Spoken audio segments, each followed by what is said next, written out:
What's going on, everybody? Welcome back to another episode of Closing the Deal. Today, we have a very good one on tap for you guys. Zach, how are you feeling this morning? What's going on, man? Oh, fantastic. Cannot complain at all. Super excited to be recording this morning. So yeah, excited for the day ahead. Absolutely. Feels good to be up and at 'em. It I think we've already usually said this, but yeah, it usually always happens that way. Like when you think about like the gym or something, waking up on the morning time that you're not necessarily super excited for. Like once you get there and get it done, that makes you just get you on a good start for the rest of the day. You know what I mean? So just getting up and getting out of bed, that's a win for itself, number one. And then, accomplishing tasks before 8 a.m. That usually gets you a head start on pretty much everybody else in the world. So I agree. It's actually funny you say that because I legitimately was having this conversation with myself this morning. And yes, I do have conversations with myself, but I was literally just talking about choosing momentary comfort over like the hard things to do and how we choose that in the moment and we convince ourselves that that feels good, and it may, in again, that moment, momentarily, yeah. yes, and then you get 30 minutes down the road. It can happen as quick as 30 minutes later, and you're like, okay, yeah, I should have done this, and now either the time is gone or whatever the case may be. And so it's always interesting, like how much better you feel like when you do the stuff that doesn't necessarily feel good. Like this morning, it did not, like, I wanted to go back to sleep, but that was like a momentary comfort. And so I got up and did what I needed to do anyways. And now here we are. And I feel great about the day. And I haven't even thought about the sleep at this point. So in all reality, what's like 15 extra minutes of sleep genuinely going to do for you? I doubt that it's going to do anything. So I think that's just a story we tell ourselves while we're laying in bed is, 15 minutes. That's going to get me there. I promise. It's going to feel much better when I wake up 15 minutes from now. Yeah, it does absolutely nothing. And honestly, it's really just an easier yes in your head. Like that's Oh all it yeah. is. Like it's a least path of resistance, honestly. That's how I view it. When you face yourself in those situations and those decisions, because ultimately you know what the right decision is. Oh It's just yeah. harder to say that and convince yourself in your brain than it is to just say, no, I'm not gonna do this. I'm gonna stay in bed. So Yeah, because I mean, honestly, I mean, the greatest storytellers of all are ourselves when it comes to talking to ourselves internally. Like we just know the exact right things to say to ourselves to get ourselves to push off whatever it is and do whatever, feels good in that moment for us. So it is I guess that's why, they say discipline over motivation because you ain't going to feel motivated very often. So, but yeah, it does feel good to push through that and be here. So quick little little, what would we call it, little personal Motivation development, Wednesday, yeah. yeah. Little personal development for you guys this morning. Just a little snapshot into our brains. So Absolutely, absolutely. So we do have a pretty good episode on tap though this morning. We're going to be talking about how to make your offer stand out. And so this kind of just talks about, probably more specifically, but in multi-offer situations, but it also applies in situations where you're the only offer as well. You really just want to, obviously, when you make that offer on a property, you want it accepted. And so that's the first and foremost goal in your mind, I would say, when you get that contract sent over to the listing agent. But really, before getting it accepted, we have to make sure it stands out and it has to be something that is acceptable. And so going to touch on a couple of different things that we think about prior to making offers, and how we write those up to make them, we've talked about it a little bit before on previous episodes, but seller pain points, things like that, to make our offers stand out over top of other offers, and then just overall in general as well. yeah, for sure.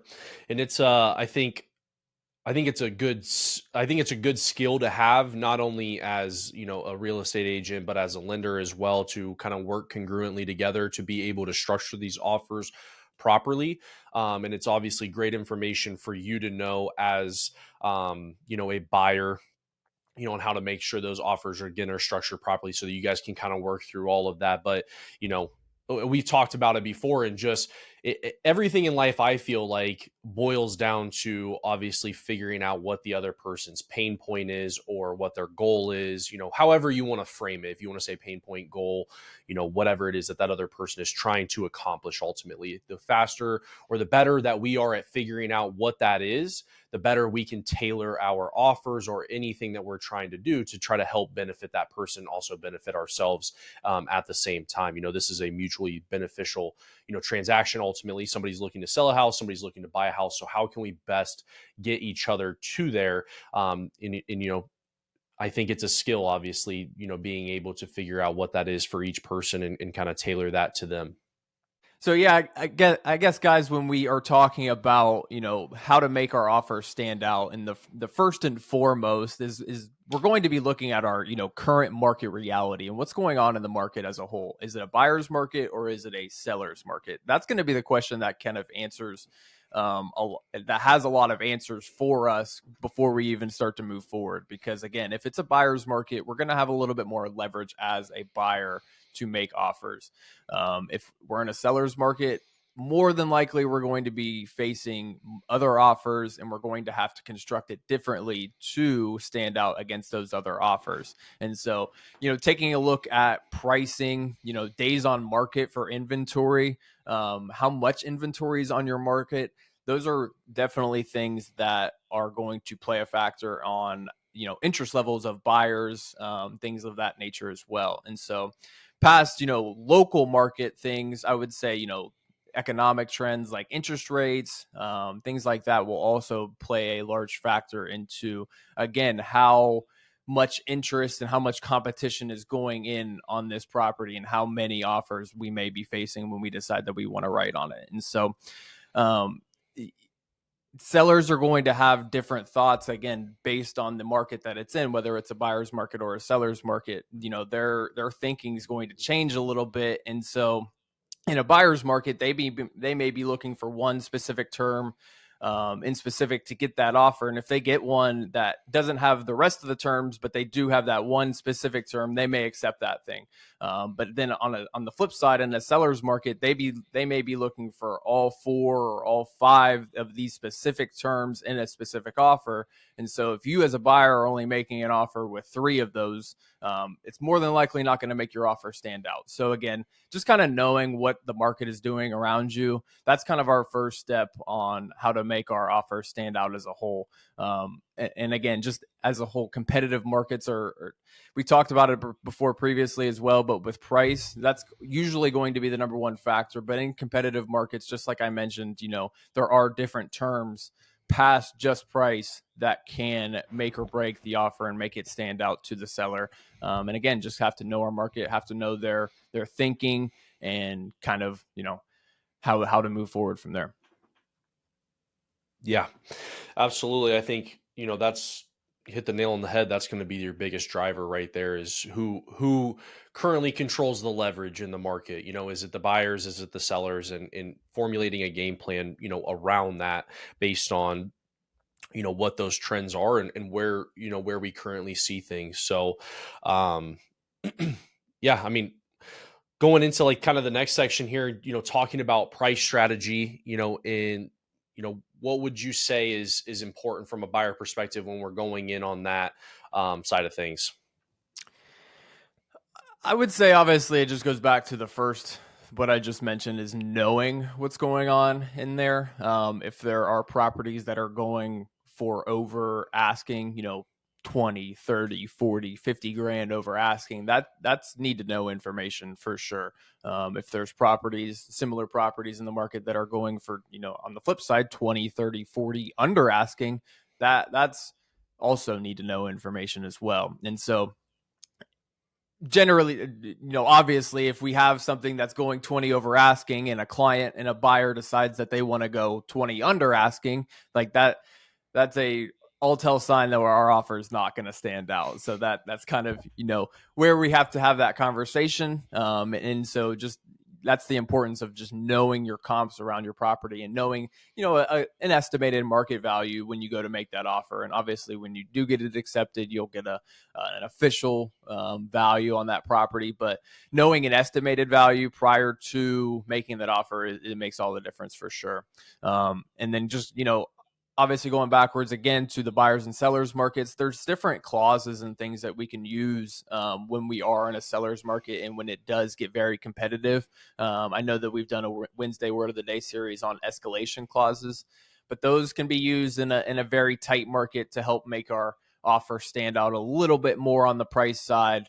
Basically, what an escalation clause is, you say you're going to offer at X dollars, and then if a seller receives a offer higher than X dollars, your offer automatically goes to that number as well to compete. So just another tool in the toolbox that allows us to kind of be a little bit more competitive when we are making these offers and trying to stand out again in these competitive markets. Absolutely. What about I mean, I know this is another tool that we've seen, but curious your thoughts on it, and if you think that there's any value to it. What about, oh, what is the official term? I know it has something to do with appraisal. It's blanking me right Appraisal now. gap. Appraisal gap, yeah. Appraisal So, gap. I've seen a couple of offers. It's very few and far between. I've seen it obviously a lot more back when, during COVID and things were, ultra competitive. I've seen, appraisal gaps for 5 grand, 10 grand. I think the max I've ever seen is 20 grand. I've never seen an appraisal gap higher than that. But, explain a little bit about what an appraisal gap is. I mean, obviously, we all have our biases, we all have our opinions when it comes to certain stuff. I'm sure that we probably share similar ideas when it comes to if those are beneficial or not, but curious, your thoughts when it comes to that from the side of it as to getting your offer accepted, one, but then also the side of it of like, do you think that that is a smart way to make offers? Yeah, great question for sure. So, number one, an appraisal gap is a clause in the contract that says you, as the buyer, are going to cover any shortfall in the appraisal price. So, the example would be you are in contract at $250,000 and the appraisal comes in at 240. So, at that point, you would be on the hook out of pocket for that $10,000 difference because again, the lender is not going to lend on a property above and over the appraised value. So you would be on the hook for that remainder $10,000 out of pocket to bring to the table at purchase. And so I think to be honest with you, I think my opinion has changed on it a little bit. Just I think hindsight's always 2020. Number one, the biggest negative I think that I would see that I had with the appraisal gaps as a whole was kind of wrapping my head around paying over what an asset is worth, like willingly, knowingly paying for an asset more than what it's worth. Like you wouldn't go to the store and you wouldn't, you have an idea of what eggs cost, right? $3.50 for a dozen of eggs. If you went in there and now all of a sudden they're $8, you're likely not doing that because the genuine market value of eggs is around $3 or whatever it may be, et cetera, et cetera. And so I kind of liken it to that. How are you going to overpay for an asset that is not worth that number?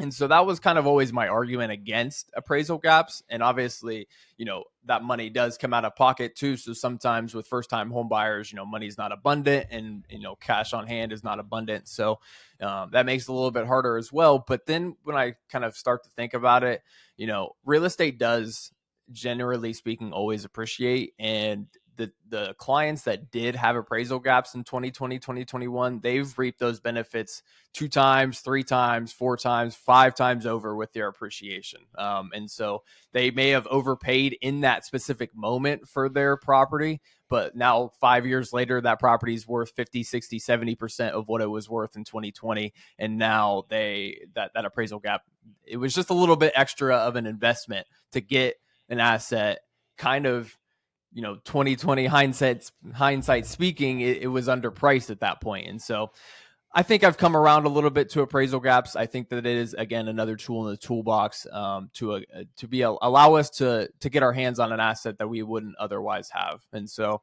I think I've come around it on a little bit. It's definitely a tool in the toolbox. Yeah. Yeah, I mean, obviously from a lender perspective, I mean, you like you mentioned, I we haven't seen too many first time home buyers, obviously put appraisal gaps in their, appraisal gap clause in their contracts. Especially, if you like you said, money is tight or something like that, you just have the money for your down payment, closing costs, but we have seen it and it has been a tool. I mean, obviously it did allow a couple of our clients back then to get themselves into offers and get themselves into properties, and usually it's not ever as much as, you know, I, I don't think it ended up being as much as what the appraisal gap was truly, for, on the one guy who, offered, $20,000 appraisal gap. I think it only came in like 10 under, you know what I mean? So it wasn't the full amount. And so, it all obviously boils down to the appraisal. And I think it's very, nuanced and very, what does your situation look like? How badly do you want the house? And I think it goes back to a previous conversation we had about, you know, about that sort of thing. And, ultimately it just depends on you, the person, and what you're looking to do. But like Zach said, I think, could be another tool in the toolbox, just depending on, I think you have to weigh the pros and cons. You're not just going to go offer a $50,000. I mean, I guess depending on the house you're offering on, I think everything has levels to it. You're offering on $1 million house. Yeah, maybe would cover a $50,000 appraisal gap. On a $200,000 house, I don't think you're covering a 50,000. So it has to make sense, right? It has to make sense. How fast are you going to recuperate that money based on typical appreciation numbers, over the course of time and that sort of thing. But like you said, could be a good use.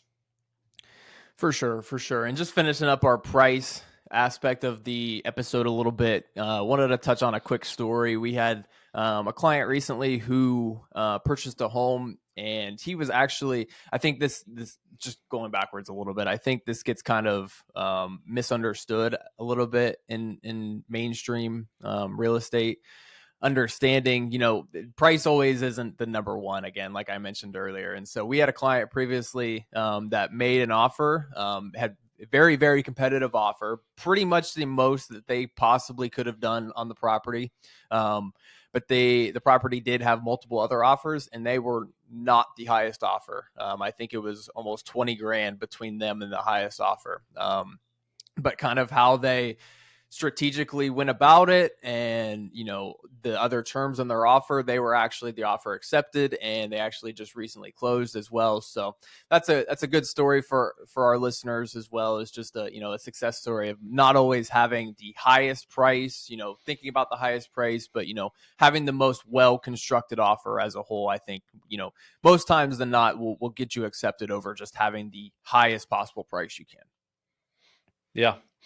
Yeah, absolutely. And that takes us kind of into our next section here, which would be terms that win over sellers. And you kind of touched on it, obviously, price not being the number one thing. It's very, I mean, if you're not familiar with real estate, you may think that. You may think that somebody who's offering, the house is listed for 260. Oh, I'm going to go in and I'm going to say 280 and they're definitely going to accept me. But, there's other terms in there that, either run the risk, whether that's your financing type or your closing date, or whether or not you're willing to budge on possession, or there's a lot of things that could go into that.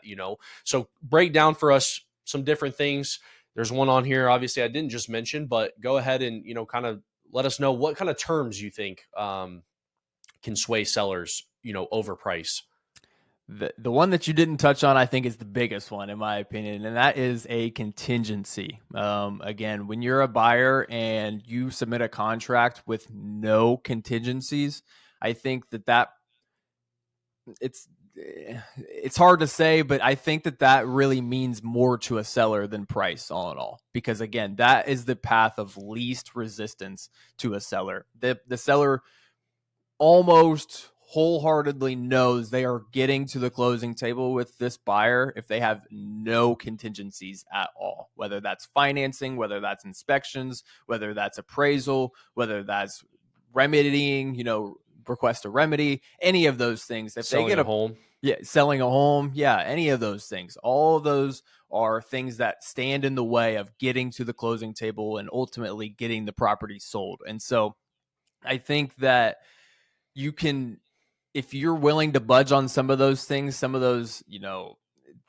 contractual obligations that hold you to this contract, you can get a pretty good deal on the price. Now, do I always recommend that? No, because again, it those contingencies are in place for a reason to protect you as a buyer. And again, one man's game and is another man's loss. And so what they're gaining as the seller is what you are losing as the buyer. And so kind of just have to, weigh those options when you are making that offer, and get the best of both worlds. Get a good price, but also get yourself protected, and make sure that those contingencies are in there, but maybe leave one out as well to make sure that the seller sees, again, how to make your offer stand out as well. So, Yeah.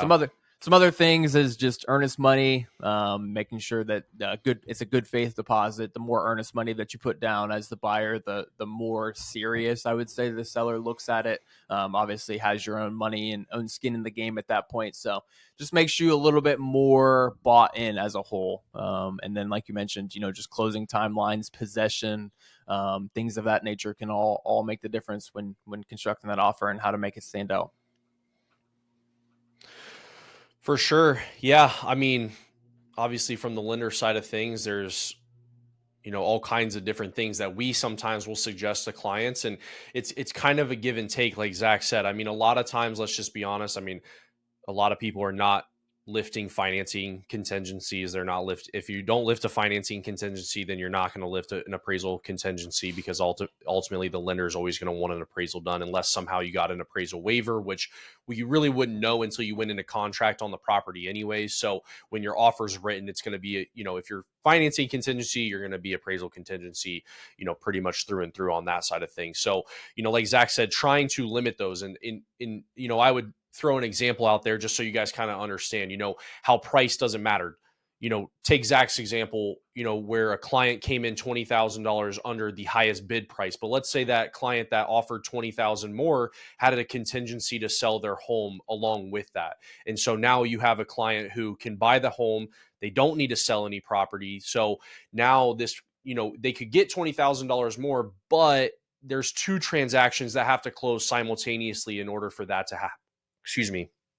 In order for that to happen, you have a buyer who has to sell their home. So now you have two lenders involved, you have two title companies involved, you have two appraisals involved. Everything's going on simultaneously through these deals. What does that tell you? In this business, we'll just be honest, there's a higher percent chance of something falling through when you're going through both of these things simultaneously, versus someone who just needs to get their one financing contingency, their one appraisal in order to purchase the house. And so it's a give and take, and it's ultimately, what do you want as a seller? What can you offer as a buyer? If you're a seller who would rather have the price, you don't care about the risk. If it's an asset that you're not necessarily like looking to move off of, like, in the snap of your finger, and if it falls through, who cares? We'll put it back on the market. We can wait. Maybe you do want price over that timeline. If you're somebody who wants to go buy something else, or you want to move on with your life, or you got to get out, and timeline and the smoothest transaction possible is your priority, then likely choosing the one that's right near your price but doesn't have a bunch of strings attached to it is going to be the fastest route for you, right?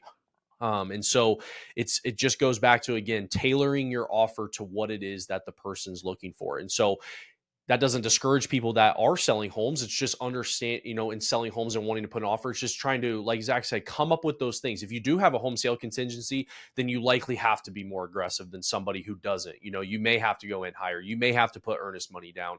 You may have to make it, a closing timeline, shorter if you can, and kind of give into the possession date if that's something they want, so that you can win that offer. So not to say that having contingencies or having those things is a bad thing. It's just you have to compensate on the other end, right? And we see this oftentimes in loans. If you don't want to put down payment money down and you want a down payment assistance program, that's fine. But they're going to require that you have a higher credit score, or they're going to require that you have assets and reserves, or that you can, their sort of things, lower debt to income ratio. So it's a give and a take.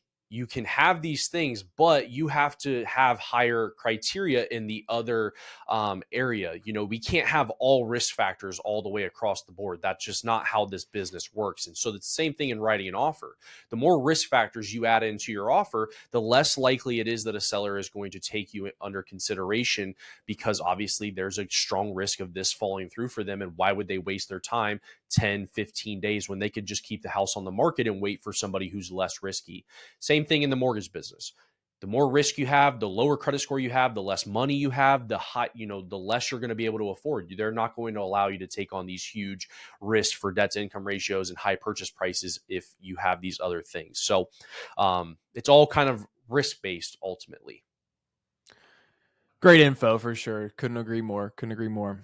And honestly, that kind of parlays us into our next section here is personal touch and creative moves, things that we don't really think about when we're constructing the offer, and kind of things that do stand out ultimately at the end of the day as well.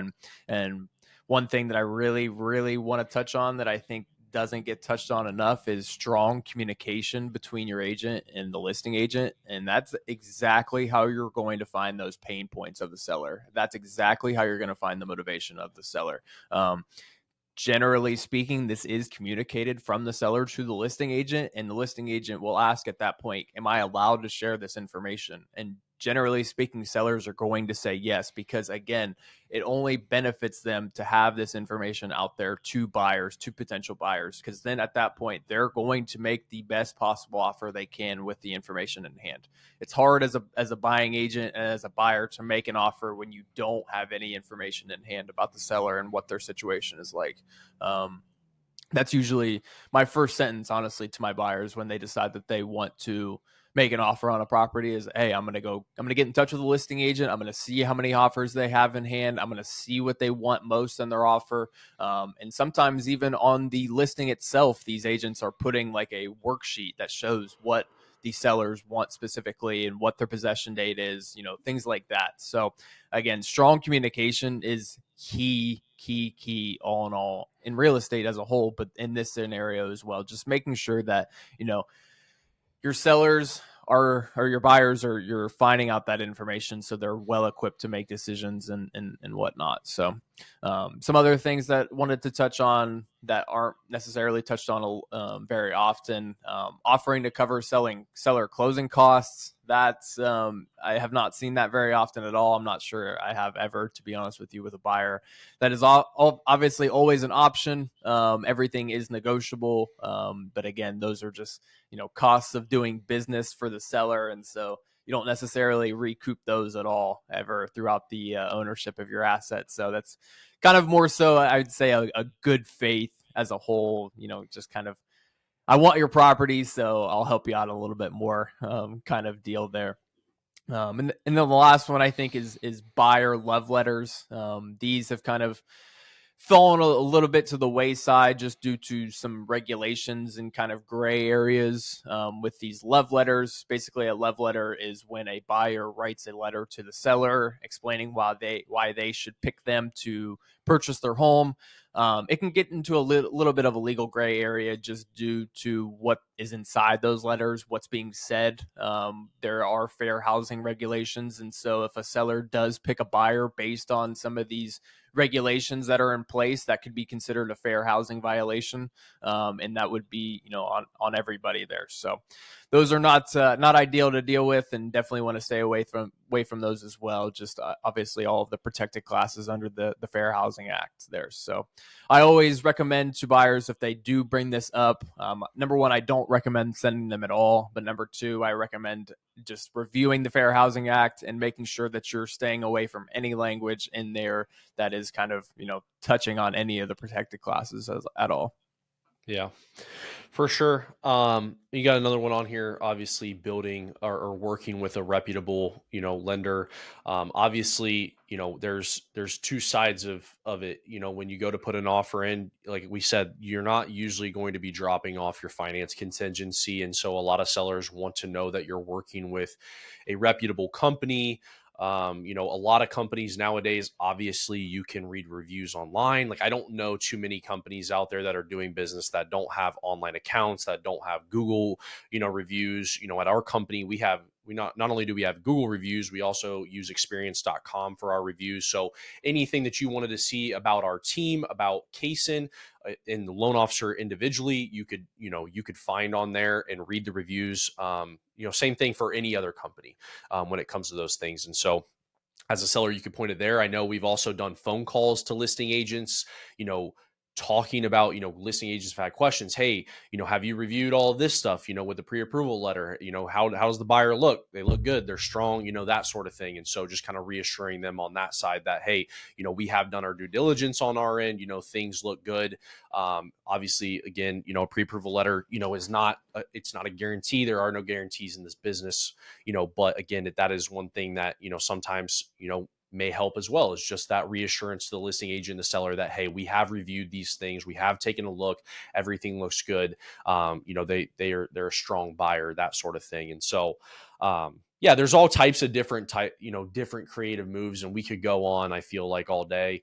I did want to share just one example. We have a client right now who reached out to us. They wanted to put an offer in on a property, and they own actually five individual properties as is, all owned free and clear. And they were, wondering, well, how can we best go about this to meet our needs? And so I started doing some digging on what type of loan programs we could offer, types of things we could do.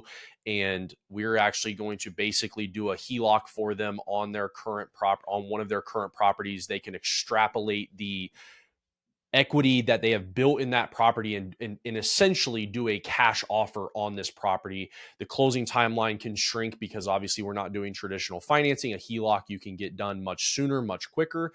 And so they were able to win the offer by going in under these kind of creative terms. And so obviously tailored to each individual person. Not most people out there own 5 homes free and clear. I understand that, but I'm just saying there is a power to things when you set yourself up in a certain situation. If you work with lenders who have creative solutions and are willing to work with you and have different options, then obviously we can explore everything. And in that sense, it made the most sense for them to be able to, purchase a property and borrow basically from the equity of their homes that they've already built up. So really cool, just little nugget I wanted to add there, because I thought that I've really never done anything like that before, and I just thought it was kind of an interesting way to go about structuring an offer that kind of is way different than your normal traditional 30-day financing, that sort of thing.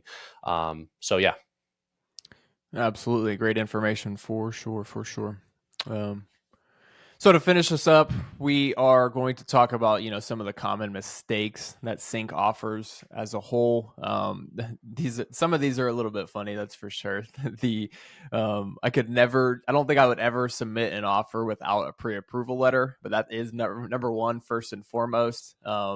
Happens all the time. If you didn't know, like, it really I truly know it does. does. Yes, I know it It's does, but I actually couldn't do it. insane. Yeah. Yeah, we just had a client the other day who literally said that she was working with her bank that they have a couple loans through, never gave a pre-approval letter, and the agent that they were working with at the time never told them that they needed a pre-approval letter. And so they just were out looking at homes. And I guess from my perspective, I don't know how you as an agent, either A, you're really new, B, I guess maybe you, not to take shots, but maybe you just really want the business or whatever, and you don't, like, what I'm saying? Like, I can't really think of why you would not send somebody to make sure that you're not wasting your time driving all over God's creation to show houses to a client that may not even be able to buy the houses that you're showing them.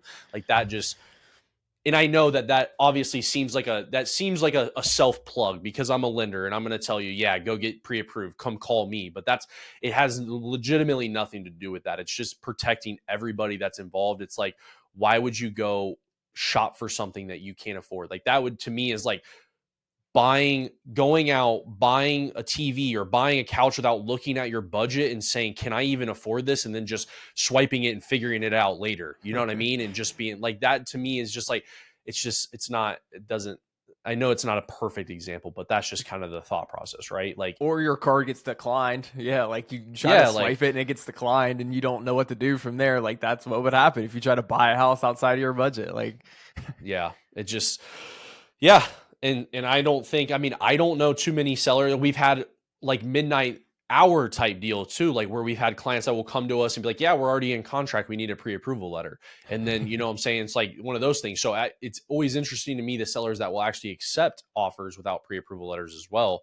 You know, that's kind of interesting. I mean, they all obviously ultimately want it within a certain number of days of accepting the contract, but again, as we're talking about, maybe they hit a pain point for the seller that they're like, we don't care. You know, we'll take it as long as you can produce this pre-approval letter. This is the offer that we want. This has got this term. So you show us a pre-approval letter within 3 days, boom, we're ready to go. We'll take this offer all day. You know, you just never know, you know, just because it seems cookie cutter to us doesn't mean that, you know, it necessarily is on in every situation. I understand sometimes houses pop up and I've Got to the main reason that I've heard is people have like, I didn't even know that I wanted to buy a house, and then this one just popped up, and I was like, oh my gosh, this house is amazing. Like I gotta do something about it. And so, you know, they're usually like, you know, and I get that, you know, sometimes, you know, things just do pop up.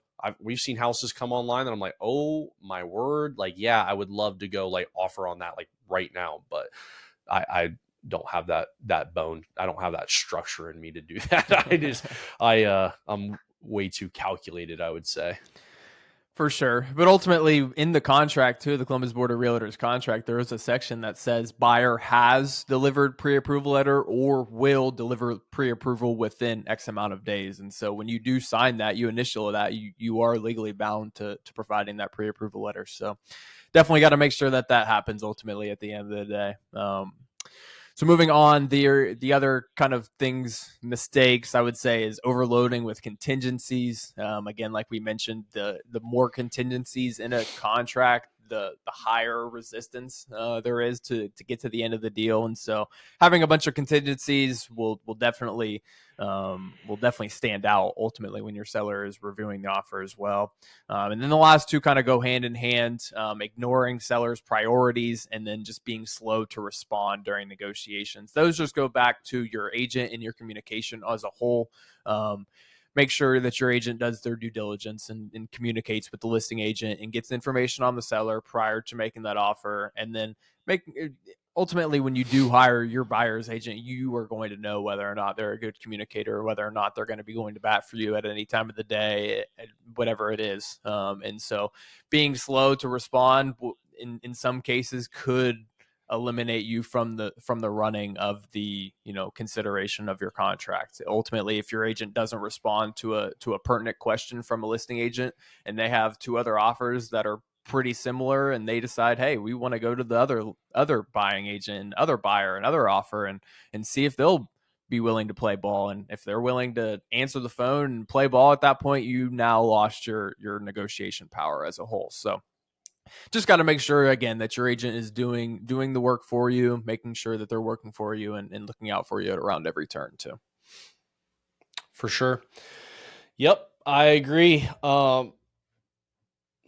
Yeah, I feel like we kind of covered it all there. I mean, for the most part, obviously, you know, there's tons of nuance in it, and so you know, every deal is different, every offer is different, every house is different, every seller is different, and so there's numerous amounts of ways that you can make your offer stand out, and it really is just like I said. I personally believe that it's a skill of a real estate agent, it's a skill of a lender, it's a skill of the people that you're working with in their profession. You know how I guess the word, how professional are they? How seasoned are they? How many options do they have at their disposal to help you basically make the best offer that you possibly can to win that? And so, you know, I think it's important. You know, one part of that is obviously working with people that you know are good at what they do and understand you know all of the nuance that goes along with putting an offer in on a house. Absolutely couldn't agree more. So, guys, I think that wraps us up for our How to Make Your Offer Stand Out episode. Got a lot of information covered again, and hopefully, you guys found some value with that one. We should be, I think this is episode 34, 35 or so at this point when this drops here in a couple of weeks. So, yeah, we Crazy. just dropped our third episode of the Saturday Talks, so definitely feel free to check that out. Super exciting little series where we get away from the real estate a little bit and talk about our personal lives and stuff we got going on. So had a good one and recording that one, and feel free to check that out, guys. Yeah, and just a little caveat on that one. You guys will hear a story about how I was hit in the head by a golf ball last week, and believe it or not, I promise you, I'm not making this up. I legitimately was hit in the head with a golf ball again this week. Like week over week, Tuesday over Tuesday, I was then again hit in the head for a second time by a golf ball. I mean, I don't know if I like am like deserving of this karma or like it's like luck and I should You go need to play go the play the lottery lottery. or Yeah. something, or like I don't know what exactly is going on, but it if I go for a third week, I will be genuinely hurt. I was the reaction yesterday was far different than the reaction on the first day. So I think the reaction, if it were to happen again, would be not great. It would be electric for kind of everybody involved. So um We sure will be but tuned in next week to find yeah, out. yeah, so obviously you guys will be hearing this after you hear the Saturday talk. So, next episode you guys hear, I will be sure to let you know if I did indeed get cracked again with a golf ball in the head. So, still no hole in one, but hit in the head twice with a golf ball back to back weeks. That I do have on my resume. So, I love it. I love it. Well, oh guys, man, I appreciate you guys tuning in today. We are going to get out of here. So again, appreciate you guys tuning in, and have a great rest of your day. absolutely, guys. We'll see you.